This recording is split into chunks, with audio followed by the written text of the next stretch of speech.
On a cold October morning in the middle of nowhere, Wisconsin, a man stood on the edge of total ruin. His name was Hank Mallory, 54 years old, fourth-generation farmer, and just 24 days away from losing the land his family had spent over a century building with blood, sweat, and heartbreak. This is the true story of how one desperate man, nearly broken by life, discovered something behind a wall that was never meant to be found. A hidden room that didn't exist on any blueprint. A room that would change everything. But let's not get ahead of ourselves. Let's go back to the beginning. It was the 1st of October, in the year 2023. The leaves had barely started to turn, and frost kissed the edges of the fields each morning. The air in Jackson County was quiet, too quiet. No tractors moving. No animals stirring. Just silence. And silence for a farmer is never a good sign. Hank sat at his kitchen table, the wood beneath his elbows worn and cracked from generations of use. In front of him, a single envelope. Unopened. White. Clean. Official. He already knew what it said. $67,000 overdue. 3 missed payments. 1 final notice. Mallory Acres, the land his great-grandfather had carved out of forest and rock in the year 1891, was now on the verge of foreclosure. All that history, all that legacy, reduced to numbers on a spreadsheet in some bank office. For Hank, this wasn't just land. It was life. It was memory. It was everything. And now, it was slipping through his fingers like dirt. The last harvest had failed. Late frost killed the wheat. Too much rain drowned the soy. And prices for cattle? They were a joke. Hank had tried everything. Cut costs. Sold equipment. Let go of the last 2 farmhands.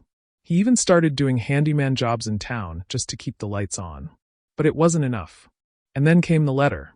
Hank had always been proud. Too proud to ask for help. Too proud to admit he was losing. But that morning, staring at the envelope, something broke in him. Not loudly. Quietly. The kind of break that echoes in your chest and settles in your bones. He stood up. Walked to the window. Looked out across the fields that used to feed 3 generations. Now they were empty. Silent. Dead. Something had to give. Later that day, Hank began packing. He didn't have much left to move. A few old chairs. A cracked television. Tools. Boxes of photographs. And the memories, those were the heaviest of all. While clearing out the 2nd floor of the farmhouse, he stumbled across an old cedar trunk in the back of a closet he hadn't opened in years. Inside, dusty blankets, a rusted lantern, and a roll of yellowed paper tied with fraying twine. It was a blueprint. An original. It smelled like age. Like ink and sweat and time. He unrolled it on the floor, smoothing out the corners with his palms. The lines were drawn by hand. Detailed. Precise. Every wall, every window, every room, mapped out in perfect symmetry. And then he saw it. A room. A 5th room on the ground floor. Tucked between the dining area and the west-facing hallway. According to this blueprint, it should be right behind the wall Hank had just patched up last spring. But Hank knew his house. There was no 5th room. He had lived in this house his entire life. He had cleaned every floorboard, painted every wall, and fixed every broken pipe. There were 4 rooms on the ground floor. Always had been. Always would be. Unless. He rolled up the blueprint and walked slowly downstairs. His boots echoed across the wooden floor. The house creaked under his weight like it was holding its breath. He stopped at the wall in question. Nothing unusual.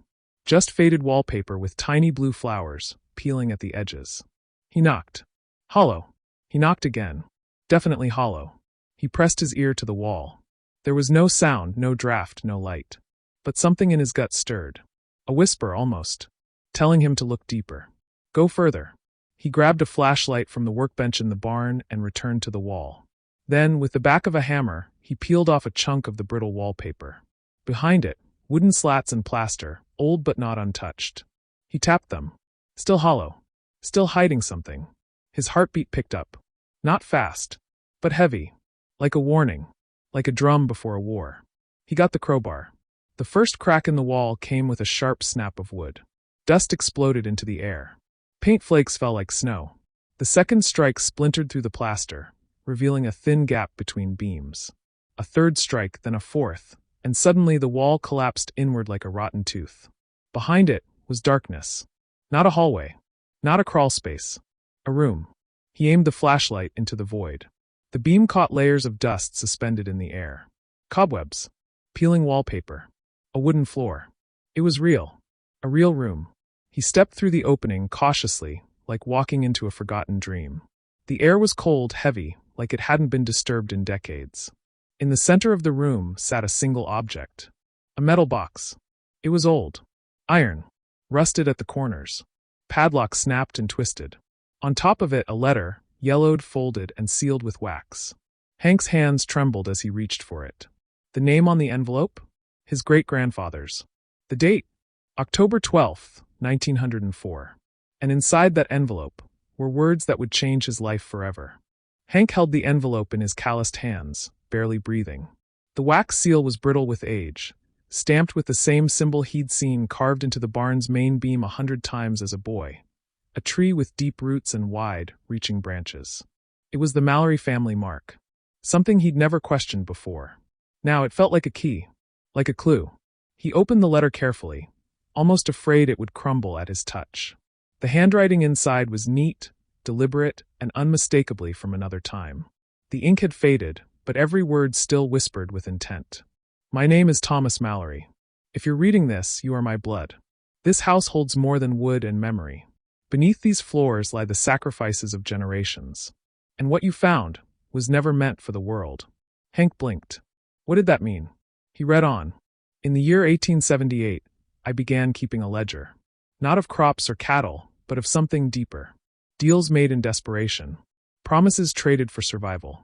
Every man in this family has made one. And now, I fear I am the last to do so. Hank paused. That line hit like a punch to the chest. He turned toward the metal box. Slowly, carefully, he opened it. Inside, beneath a layer of dry cloth and dust, was a leather-bound journal. The cover was worn smooth. No title. Just that same tree insignia, pressed into the leather. Beside it were stacks of envelopes tied in faded red ribbon. And beneath them, something even stranger, a rolled parchment map, with hand-drawn ink lines and markings he didn't recognize. It wasn't a map of Wisconsin. It wasn't even a map of anything Hank had seen in his life. But it had names, dates, coordinates, and one word written again and again in the margins. Debt. Hank picked up the journal, opened it, and began to read. It started simple. My father, Samuel Mallory, sold 2 acres of land in exchange for seed during the blight of 1852. He never repaid the lender, but the field tripled in yield. We kept it quiet. The lender never returned. But as Hank turned the pages, the entries grew stranger. More desperate. Crops failed again. Traded the black horse for something I cannot explain. Came home with the horse, and 3 coins I did not have before. I dug 6 feet beneath the elm by the west fence. Found nothing. But the voice said to keep going. I sealed the room today. No one must ever find it. The last entry was dated October 12th, 1904. The same date on the letter. I have left this record for one reason, survival. Our bloodline depends on secrecy. On remembrance. Whoever finds this, do not seek what lies beneath. It comes with a price. Hank leaned back on his heels. The room was colder now. Not from air. From realization. This wasn't just a hidden room. It was a vault of legacy. Of secrets traded in whispers. And whatever had been buried, literally or metaphorically, it wasn't meant to be disturbed. But he already had. He picked up one of the ribbon-tied envelopes. The name written on the outside chilled him. Eleanor Mallory, 1929. His grandmother. She died in a fire. A fire that destroyed the old barn. That was the story, anyway. Hank had never questioned it. But now he wondered. Had she known about this room too? Had she made a choice? He opened the envelope. Inside, a photo. Black and white. Eleanor, young, standing in front of the barn with a man Hank didn't recognize. On the back, a note in her handwriting. Forgive me. I only wanted to protect them. Them. Protect who? What had she done? What had she protected him from? Suddenly, this wasn't about money. Or saving the farm. This was bigger. Darker. And the one person he needed to talk to, his father, had passed 10 years earlier. But there was one thing left. A name. At the very bottom of the journal's final page was a name written alone. No explanation. Carl Wendell. Hank didn't know anyone by that name. But something told him he needed to.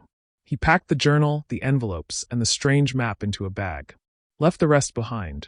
Locked the door to the secret room. He didn't sleep that night. He couldn't. Instead, he sat at the kitchen table, the same place he'd read the foreclosure notice just a day before, now staring at a letter that was over a century old, and somehow more relevant to his future than anything from the bank. His mind raced. Was this what had been waiting for him all along? Was the answer not in fixing the land, but in understanding the past? One thing was certain. Something had been hidden for a reason. And now that he'd found it, something was going to wake up. The name stayed with him all night, echoing louder than any storm ever had. Carl Wendell. A stranger. A ghost. And yet, it felt like he'd always been there, hiding in the cracks of Mallory family history. Why had no one ever mentioned him? Why was his name alone on the final page, like a whisper at the end of a prayer?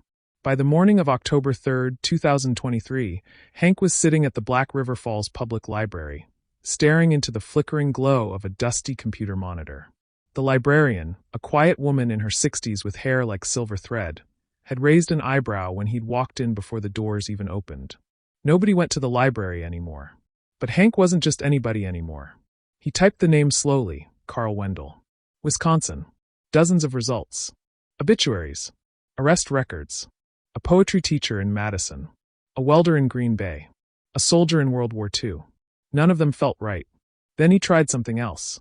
Carl Wendell plus Jackson County plus Mallory. One result. It was an archived article from the Jackson County Sentinel, dated June 15, 1978. The headline? Farmer files trespassing complaint after man found digging on private land. Hank's pulse jumped. He clicked the article. The story was short. A man named Carl Wendell had been arrested near Mallory Acres, reportedly digging in the West Fields without permission. He claimed to be a researcher. No charges were filed. He was released and never returned. There was no photo. No follow-up. But the article mentioned something strange. Wendell had been found with an old map, handwritten, and several small tools. When questioned, he refused to say what he was looking for. Just said, "It's not buried treasure. It's buried history." Hank sat back in the creaky library chair. This wasn't just a name from a journal. Carl Wendell had been here. On his land. Digging. Looking. Just like Hank was now. But why? What had he known? And how had he known it? There was only one place left to look, county records. He crossed the street to the Jackson County Archives building, a 2-story brick box with peeling paint and the smell of paper older than anyone alive. He asked for property records, historical maps, anything with the name Carl Wendell. It took hours. But he found something. In the summer of 1979, a land purchase was made in nearby Trempealeau County, just 20 minutes from Mallory Acres. The buyer, Carl Wendell. The property? An abandoned Lutheran church converted into a residence. The current owner listed? Unknown. No recent tax records. Hank wrote down the address. That same afternoon, he was driving down an unpaved road framed by trees that hadn't seen pruning in decades. The sky was low. Gray. The kind that makes you turn your headlights on at 2 in the afternoon. When he pulled up to the old church, he almost didn't get out. The building was hunched like it was ashamed of itself. The bell tower was leaning. The windows were boarded. The front door hung crooked on one hinge. Vines had claimed most of the siding. Nature was winning. But someone had been there. There were tire tracks in the gravel. Fresh ones. Hank knocked once. No answer. He pushed the door open and stepped inside. The air was thick. Musty. But not dead. Someone had been living there, or at least keeping it from total collapse. The sanctuary had been stripped of pews. Shelves lined the walls, stacked with books, papers, and maps pinned like trophies. There were old family Bibles, genealogy charts, even a cracked globe with red strings stretched across continents. At the center of the room was a table, and on that table was a picture. Hank's blood ran cold.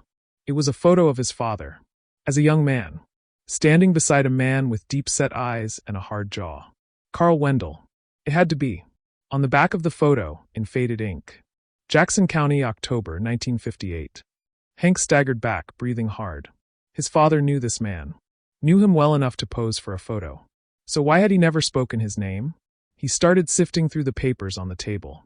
Notes, letters, sketches of the Mallory house from different decades. Dates circled. Names underlined. There were entries that read like riddles. Dig where the light forgets to shine. Every deal has a seed. Every seed demands a price. Then, a page ripped from a notebook. A single sentence scribbled in all caps. The room was never empty. Hank froze. What did that mean? Suddenly, the floor creaked behind him. He turned. An old man stood at the far end of the sanctuary, holding a lantern. He looked like a shadow pulled from the past. Thin. Pale. Eyes sharp and restless. You found it, didn't you? The man said. Hank didn't answer. You opened the wall. Still silence. Then it's already started. Hank stepped forward. Are you Carl Wendell? The man stared. Then nodded once. I was. A long time ago. What is that room? What did my family hide? Carl Wendell stepped closer. Not what? Who? Hank's mouth went dry. My family, he asked. No, Carl said. Your bloodline's just the door. The room, it holds something much older. Hank shook his head. That makes no sense. It will. But not yet. Why were you digging? Why were you on my land? Carl's eyes flickered with something Hank didn't recognize, pity. Because someone has to keep it asleep. What is it? Carl looked past Hank, like he was staring into memory. You really don't know, do you? No. I just found the room. That's all. Carl stepped closer. Then I need you to listen very carefully, he said. Because you don't have much time. Carl Wendell didn't speak again for a long time. He simply turned and walked toward the back of the sanctuary, motioning for Hank to follow. The old man's steps were slow, but deliberate, as if each one carried the weight of decades he'd been waiting for this moment. They entered a narrow hallway, dark except for Carl's flickering lantern. The walls were lined with bookshelves and boxes, some labeled in handwriting too shaky to read. At the end of the hall, they reached a wooden door, weathered and bowed from time. Carl pushed it open, revealing a small study, if you could call it that. The room was packed. Stacks of paper, dusty journals, maps pinned over maps. Symbols Hank didn't recognize were scribbled in red ink across the floorboards. One corner of the room was filled with tools, shovels, chisels, and something that looked like a hand-forged compass. None of it made sense. Carl sat down slowly, motioned for Hank to sit across from him. He didn't waste time. You need to understand what you've done, he said. That room, it wasn't locked to protect a treasure. It was locked to protect you. Hank tried to stay calm. I didn't take anything. I just found a journal. Some envelopes. That's all. Carl shook his head. It's not about what you took. It's about what you woke up. The words felt too dramatic, like something out of a movie. But Carl's face was deadly serious. Hank asked, What are you talking about? You keep saying that. What's in the room? Carl leaned forward. A presence. That's the only word I've ever been able to use. It doesn't speak. It doesn't move. But it remembers. It clings to bloodlines. Mallory bloodlines. And every generation, someone finds that room. And when they do, something starts to change. Hank's mouth felt dry. You're saying it's alive? Carl didn't blink. I'm saying it doesn't forget. He handed Hank a folder. Inside were photos, old, grainy, black and white. Each one showed different men standing in front of the Mallory house. Hank didn't recognize any of them. But each photo had a date scribbled on the back. 1917, 1939, 1958. All of them were dated in October. And all of them had the same note written in the corner. Found the room. Hank stared at the images. What happened to them? Carl's voice dropped to almost a whisper. The ones who stayed changed. They stopped sleeping. Stopped eating. Some disappeared. Others started digging. Always digging. Like something was calling them deeper. You're saying my great-grandfather was one of them? I'm saying your great-grandfather sealed that room for a reason. And whatever he dealt with, whatever promise he made, it didn't die with him. Hank felt a chill ripple down his spine. Carl stood up and pulled a box from the shelf. He opened it slowly and pulled out a piece of wood, no bigger than a brick. On it, symbols were carved deep, chaotic lines, layered on top of each other like they were fighting for space. This was taken from beneath your house. 2 feet under the floorboards in the hidden room. When I touched it, I couldn't sleep for 4 days. I heard whispering. Not words, just a presence. Why didn't you destroy it? Carl looked at him with something that resembled fear. Because you can't destroy what doesn't want to die. Hank tried to process everything. Then why keep all of this? Why not tell someone? Carl turned sharply. Who would believe it? A room that's not supposed to exist? A presence passed through bloodlines? This isn't something you call a priest for. This isn't Hollywood. This is older than religion. Older than stories. And it doesn't care if you believe in it. He walked over to the wall and pulled down an old ledger. Your grandmother tried to stop it. Eleanor. She was the last to seal the room before you. She knew what was happening. That fire? It wasn't an accident. Hank's breath caught in his chest. She set the barn on fire? She thought the presence had moved. That it was attached to an object stored there. She was wrong. Why didn't she say anything? She did, Carl replied. In the envelope you found. You just don't know how to read what she was really saying. Hank thought back to the photo. Eleanor standing beside a man. The note, forgive me. I only wanted to protect them. She wasn't apologizing for what she did, Carl said, as if reading Hank's thoughts. She was apologizing for what she couldn't stop.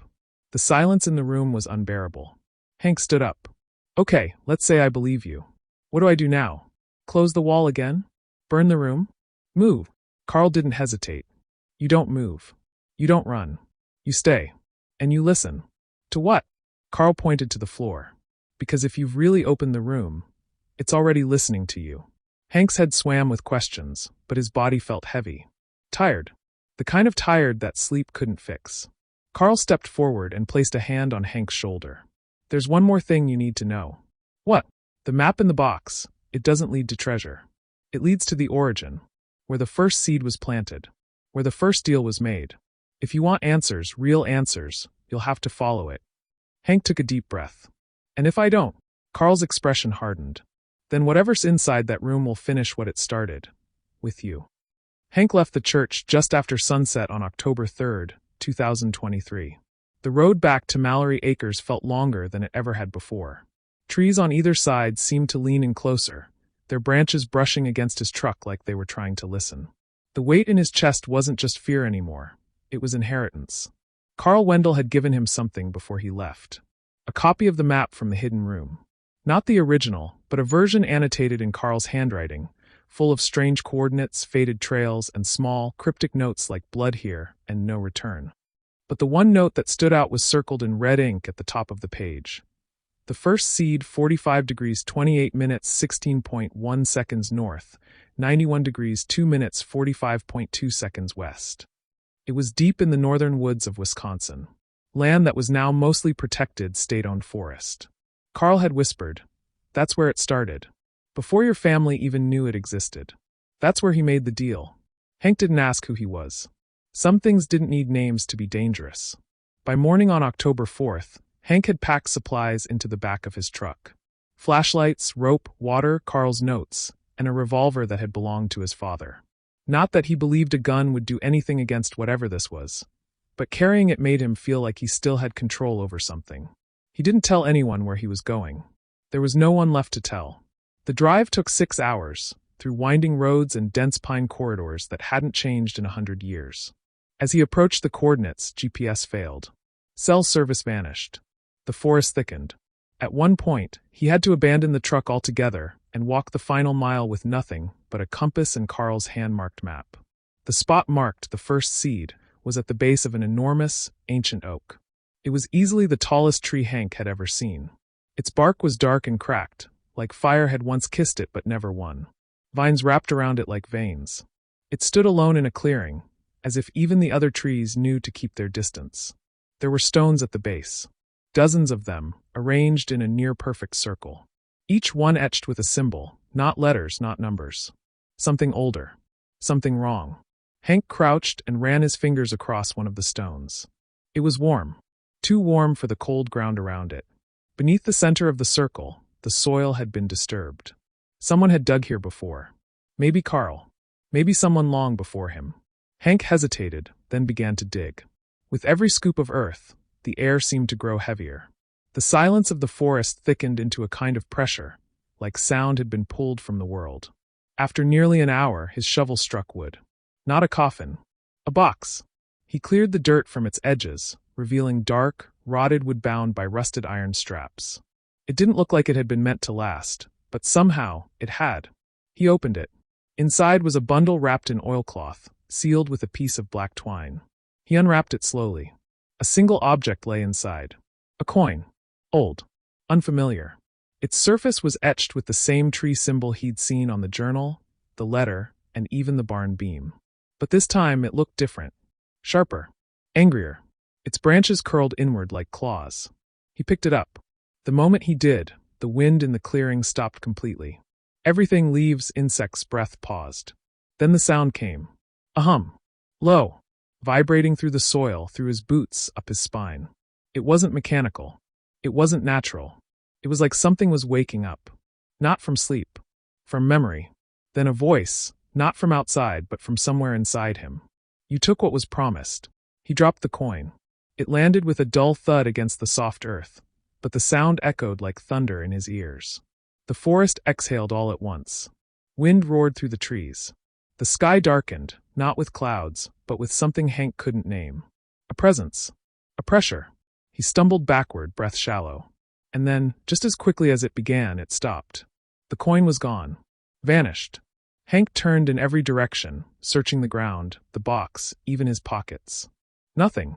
He wasn't sure if it had disappeared, or if it had been taken back.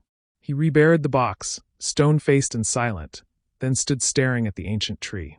He had come all this way for answers. Instead, he'd just awakened more questions. What was the first seed? Who had made the deal? And why had it involved his family?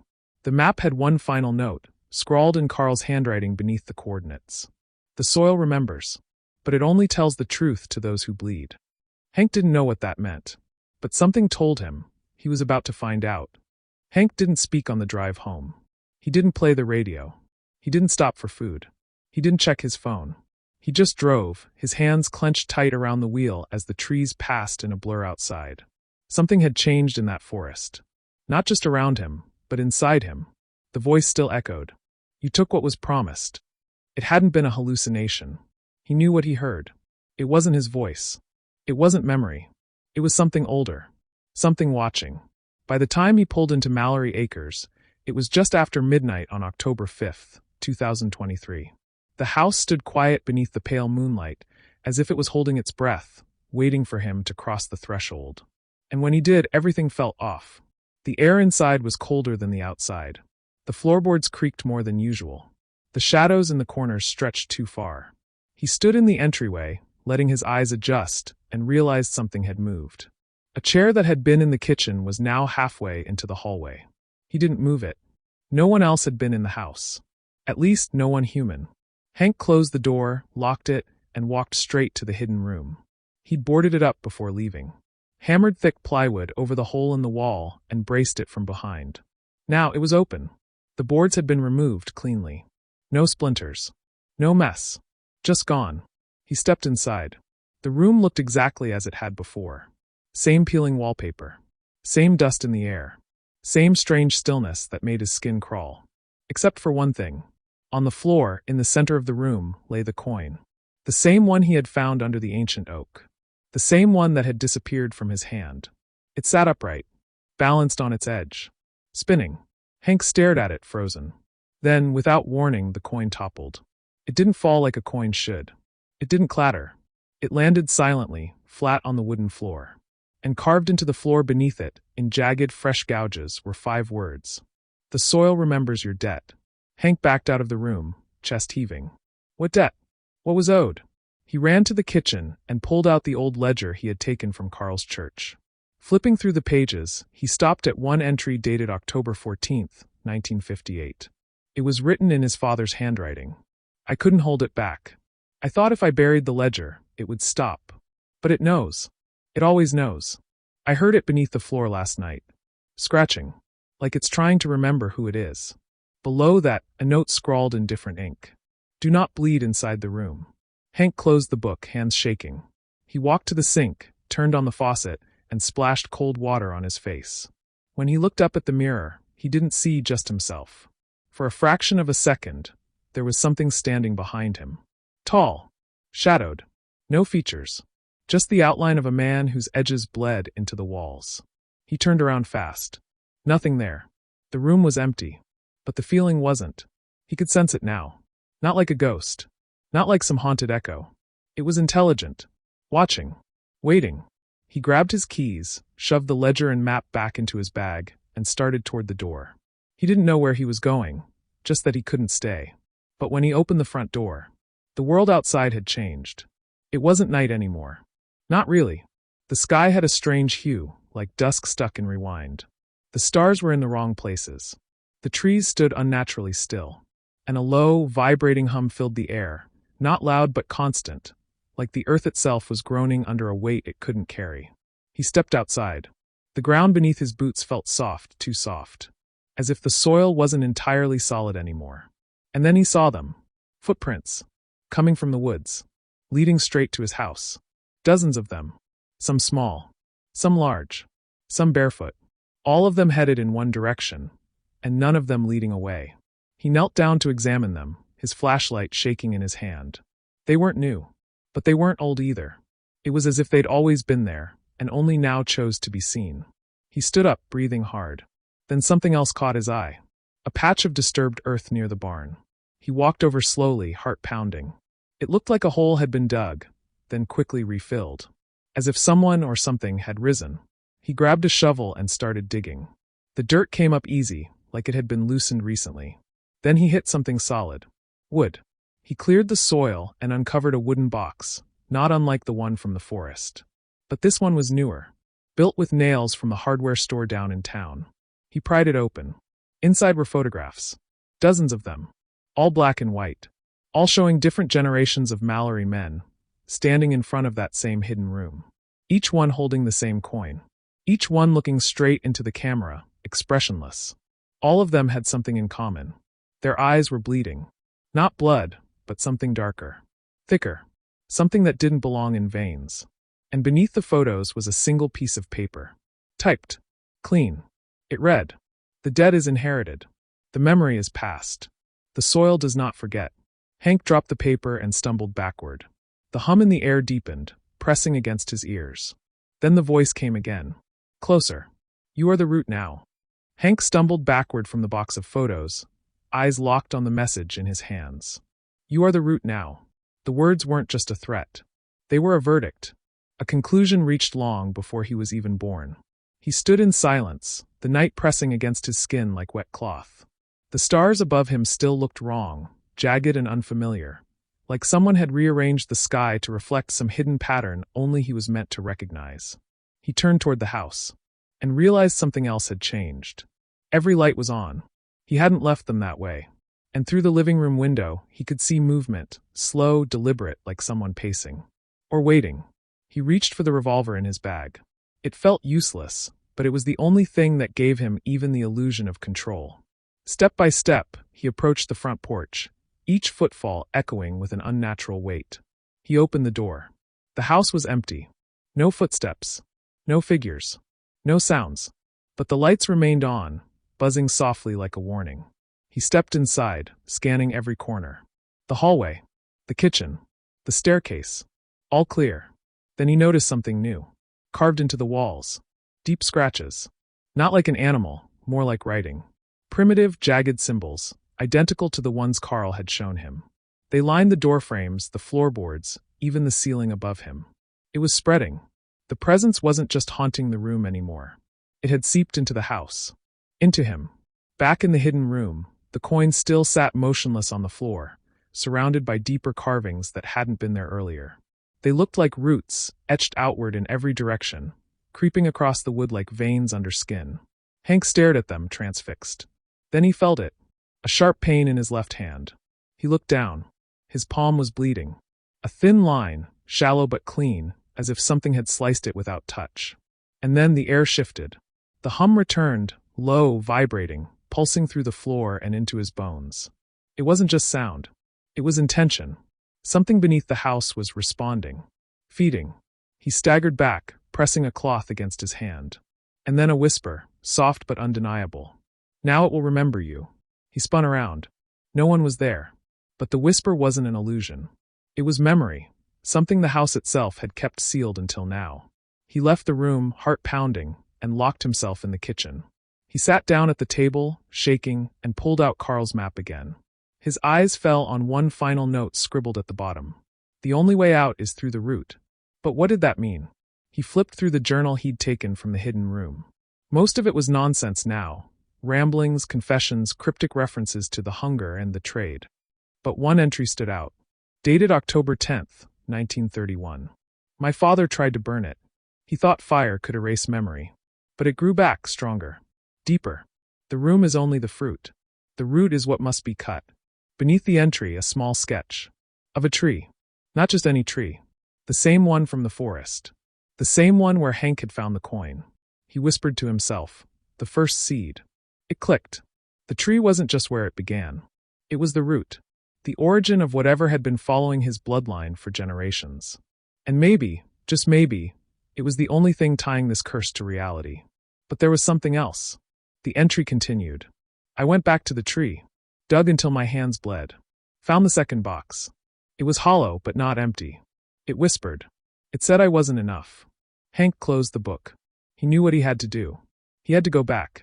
This time, not to search. Not to dig. To destroy. He left the house just before dawn, the sky still smeared in that unnatural shade of gray. As he crossed the property, he felt it, beneath his feet. Like something was shifting in the soil, writhing, moving deeper. The presence knew. And it wasn't going to let him go easily. Halfway to the truck, he heard something behind him. Footsteps. Slow. Heavy. He turned around. There was a man standing at the edge of the cornfield. No features.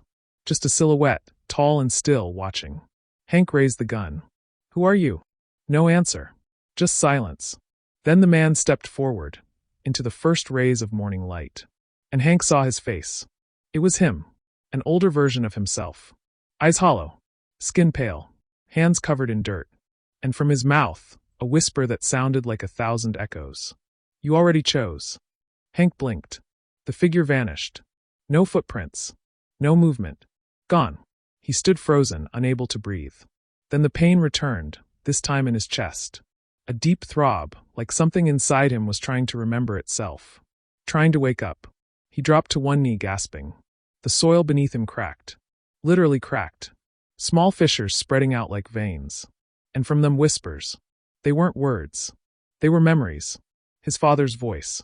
His grandmother's laugh. His great-grandfather's final prayer. All twisted, repeating, merging into one thought. The root is you now. By the time Hank reached the edge of the forest, the sky had begun to bleed red. It wasn't sunrise. It wasn't anything natural. The color stretched across the sky like veins, pulsing slowly, as if the world itself was holding back something ancient and angry. The trees ahead of him loomed darker than they had before. Their trunks leaned inwards, like they were listening. Like they were waiting. He parked the truck where the path ended, grabbed his axe from the bed, and slung the backpack over his shoulder. No hesitation now. No more running. He knew where he had to go. Back to the oak. Back to where it all began. The forest swallowed him as soon as he stepped off the gravel. GPS was useless. The compass spun in slow circles. But he didn't need a map anymore. The path wasn't something he could see. He felt it. A pull in his chest, low and steady, like a thread buried deep in his ribs, being yanked forward by something he couldn't name. The same way you find your way home in the dark. Not because you remember the steps, but because something inside you always knew the way. And then, through the trees, the clearing appeared. The tree stood exactly where he left it, taller than the others, darker than the night. But it had changed. The bark was cracked open in long, deep splits, like veins torn from the inside. Black sap bled from the wounds, thick and slow, steaming against the cool morning air. The stones at its base had shifted. Some were broken. Some were gone. And in their place, roots, real ones, had erupted from the soil, coiling over each other like serpents, pulsing as though they were breathing. He stepped into the circle cautiously. The soil was soft beneath his boots, too soft. He dropped the backpack, pulled out the axe, and approached the tree. The second he raised the blade, the wind stopped. The forest went completely still. And a voice filled the clearing, louder than before, no longer a whisper. You cannot cut what you are. He froze. The voice wasn't outside him. It came from inside his own skull. He raised the axe again, hands trembling. And the tree opened. Not physically. Not like a door. But in his mind. Images. Sounds. Memories that weren't his. A field centuries ago. Fire in the distance. A man, one of his ancestors, on his knees before the oak. Crying. Bleeding. Holding a bundle in his arms. The bundle moved. A child. Wrapped in cloth, placed at the roots of the tree like an offering. The voice again, softer this time. He made the first cut. And the tree remembered. Hank dropped the axe. Staggered back. That child was part of him.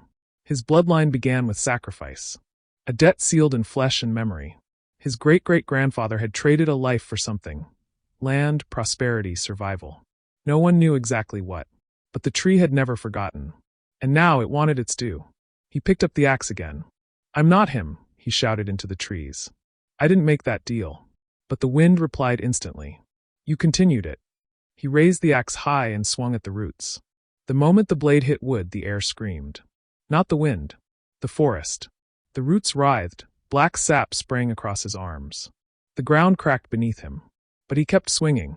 Again. And again. Each strike met with resistance. More than wood, more than bark. It was like cutting into memory. Into guilt. Then the roots struck back. A sharp tendril whipped from the soil and wrapped around his ankle, dragging him to the ground. His head slammed against a stone, vision blurring, ears ringing. The axe flew from his hand. But he didn't let go of his resolve. He reached into his bag, pulled the coin from the small inner pocket. It had returned to him the night before, appearing under his bed like it never left. He held it up. The roots stopped moving. The tree grew silent. And the voice whispered again. "You were the fruit. Now you are the root." He closed his eyes, focused. Whatever this thing was, this curse, this bond, it wasn't just tied to the tree. It was tied to the blood. And the only way to break it was to give it back what it wanted. He sliced his palm open with a hunting knife, letting the blood drip onto the coin. It sizzled instantly. The air around him thickened like fog. And then the ground opened. Not violently. Not with force. But slowly. Deliberately. As though the earth itself was swallowing the memory he was releasing. The coin sank into the soil. The roots began to retreat. The sap burned away into smoke. And the cracks in the bark began to seal. The air returned. The wind moved. The sky began to clear. And in that moment Hank understood. The curse wasn't in the land. It wasn't in the tree. It was in the forgetting. Generations had passed the debt forward, never confronting it, never acknowledging the truth. They sealed rooms. Burned barns. Buried evidence. But they never faced it. Until now. Hank fell to his knees. The ground beneath him was warm. Alive. But at peace. He looked up at the oak. It no longer pulsed with that dark energy. It no longer bled. It stood silently, witness to history. And he knew, without question, that the deal had ended. Not through violence, but through memory, by facing what had been buried, and by becoming the one who finally said no. The silence in the forest wasn't empty anymore. It was full of breath, full of balance, like the land had exhaled something it had been holding for too long. Hank sat at the base of the oak tree, blood still fresh on his palm, watching as the light crept back through the canopy. Not just sunlight, but clarity. The kind of light that doesn't just reach your skin, but something deeper. Something old. He felt it before he saw it. A shift. Not in the earth. In himself. The voice, the one that had followed him for days, was gone. No more whispers in the back of his skull. No more images that weren't his own. No more humming in the floorboards. Just peace. For the first time in what felt like forever, his mind was quiet. He stood slowly, legs stiff, muscles sore, and looked around the clearing. The stones were no longer arranged in a circle. They had cracked and split, buried halfway beneath the soil, like they were letting go too. The roots had stopped pulsing. The bark had sealed. The tree was still. And the coin was gone. Not vanished. Not stolen. Returned. Whatever had tied it to his family had been cut. No fanfare. No flash of light. Just stillness. Completion. As he walked back through the woods, something strange happened. The path looked normal. Not twisted. Not stretched. Not haunted.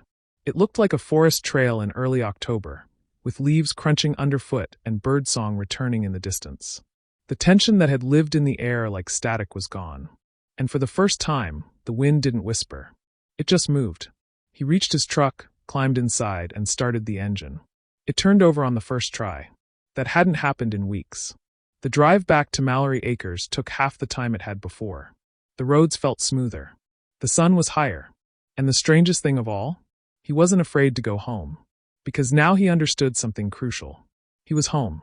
For the first time in years, the farmhouse didn't look like a burden when he pulled into the gravel drive. It didn't look like a trap of history or a dying dream. It looked like what it was always meant to be. A beginning. Not an end. The house stood quietly, no lights flickering, no shadows waiting in the windows. The door creaked open like it was greeting him, not warning him. Inside, everything was still. No markings on the walls. No voices. The hidden room was still there, but the doorway no longer pulsed with that wrong kind of air. It was just a room again. 4 walls. A floor. A ceiling. And one more thing. In the center of the room sat the journal. Closed. Undisturbed. And resting on top of it was a new note. Not old. Not weathered. Fresh. It simply read, "Thank you for remembering." Hank picked it up, turned it over. No signature. But somehow, he knew it had been left for him. Maybe by the house. Maybe by the past. Maybe by whatever force had been watching all along. But there was something else waiting for him that day. Something he never expected. When he went to the mailbox that afternoon, there was a letter from the bank. He opened it with steady hands, already expecting another blow. But it wasn't what he thought. Inside was a formal document. Loan forgiveness. A private donor had paid off the balance in full. No name. No contact information. Just a stamped statement. Debt cleared. Property retained. He laughed, really laughed, for the first time in months. Not because of the money, but because it was over. The fear. The silence. The curse. It had ended with him. That night, as the sun dipped below the hills of Jackson County and the crickets returned to the tall grass outside the windows, Hank sat on the porch with a mug of black coffee, staring out over the fields. They didn't look dead anymore. They looked waiting, like the land had been holding back, watching, wondering if its caretaker would remember how to listen. He had. And tomorrow he would plant again. Not just seeds, but intention. No more ignoring the past. No more sealing up rooms and pretending silence was safety. The family had paid a price for forgetting.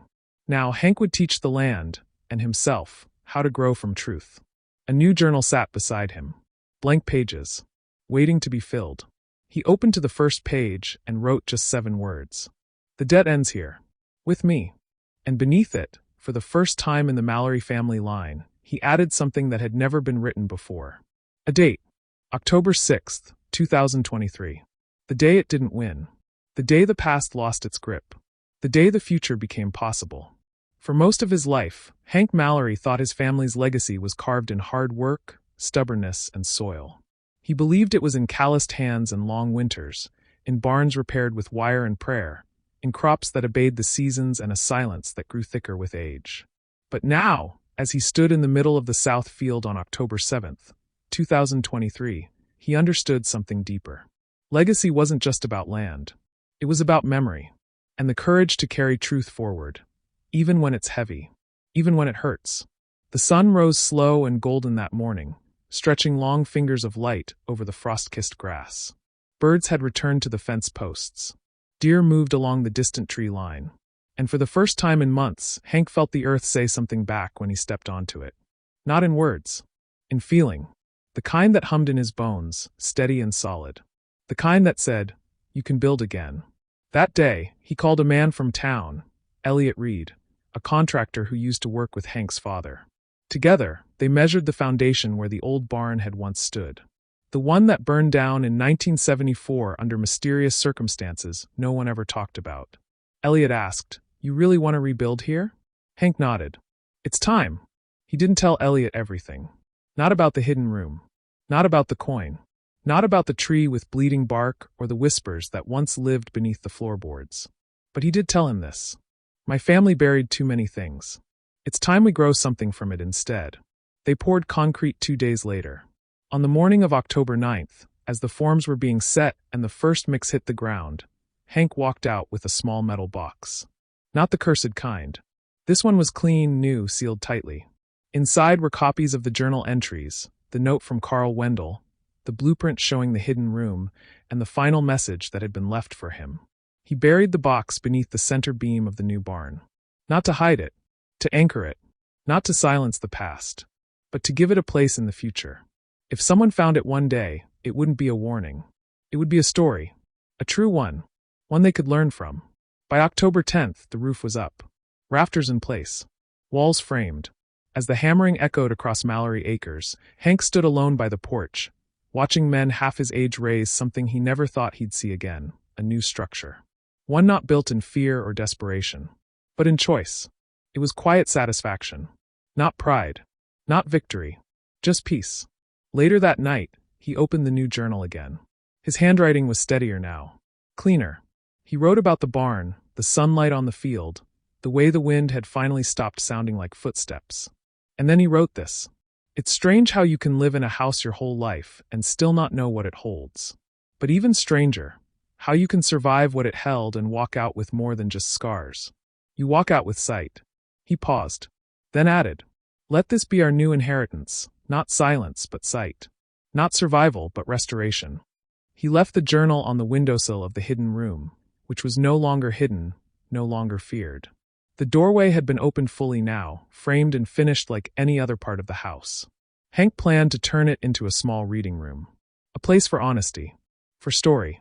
Because sometimes healing doesn't come from sealing things away. Sometimes it comes from letting the light in. Neighbors who hadn't spoken to him in years began to stop by. A man from the feed store brought him a new sack of seed, free of charge. A teacher from the local school asked if students could visit in the spring, to learn how to grow things, not just in soil, but in memory. People had heard whispers, but not the kind that haunted, the kind that inspired. They said something had changed out at Mallory Acres. That it didn't feel as heavy. That the land looked clearer. That you could breathe easier just driving past it. Hank never confirmed or denied. He just said, the place is remembering who it is. And they nodded. Because deep down, most people understand that places carry things too. Not just buildings. Not just fields. But the weight of what was done there, and what was never spoken. The house still creaked. The wind still moved strangely through the old trees. And sometimes, in the early hours just before dawn, Hank swore he could hear the faintest sound of breath beneath the floorboards. But it didn't scare him anymore. Because he knew what it was. Not a presence. Not a curse. Just memory. Settling. Resting. Letting go. And in that quiet, Hank found the most unexpected thing of all. A future. One built on truth. And finally, not alone. Years passed. Not quickly, not quietly, but steadily. The kind of years that build something, not just pass through. By the time autumn returned to Jackson County in the year 2030, Mallory Acres was no longer the quiet, haunted land it used to be. The soil had learned to breathe again. The winds that once whispered warnings now carried laughter. Real laughter. Children's voices echoed between rows of sunflowers. A greenhouse stood where the old equipment shed used to lean. And every October, Hank hosted something no one expected him to ever care about. A harvest festival. Not for tourists. Not for profit. For the people. The same ones who remembered when the farm was one bad season from being sold off, who remembered the old man who stopped talking to everyone, who remembered the stories, the strange ones about a sealed room and things no one could explain. They never asked, and Hank never offered. But he didn't hide from them anymore. He told what mattered. The story of a man who nearly lost everything, until he found a room that was never supposed to exist. The story of a family who made a deal generations ago and spent a century paying for it in silence. The story of a tree buried deep in the woods, whose roots reached not just through soil, but through memory. And how on one October morning, the debt was finally named. And ended. He never mentioned the coin. Or the whispers. Or the day he saw a version of himself in the cornfield that spoke without moving its mouth. That part wasn't for everyone. Some truths are best planted in private soil, meant to grow in silence. But what he did share was this. That we all carry something we didn't choose. Some of us inherit land. Some of us inherit silence. And some of us inherit wounds we were never meant to explain, only to survive. But every inheritance, no matter how dark, comes with a question. Will you pass it down, or will you transform it? Hank chose the second.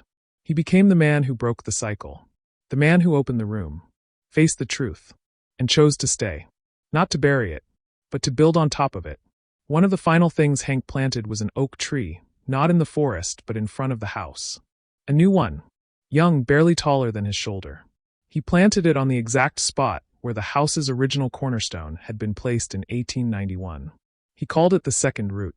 And when his granddaughter Lucy asked him why he'd planted a tree instead of building a statue or putting up a plaque, he knelt beside her and said something she would never forget. Because statues tell people to look back. But trees, they remind us to keep growing. She didn't fully understand it at the time. But she would. Because he wrote it down. In the same journal he started the day after everything ended.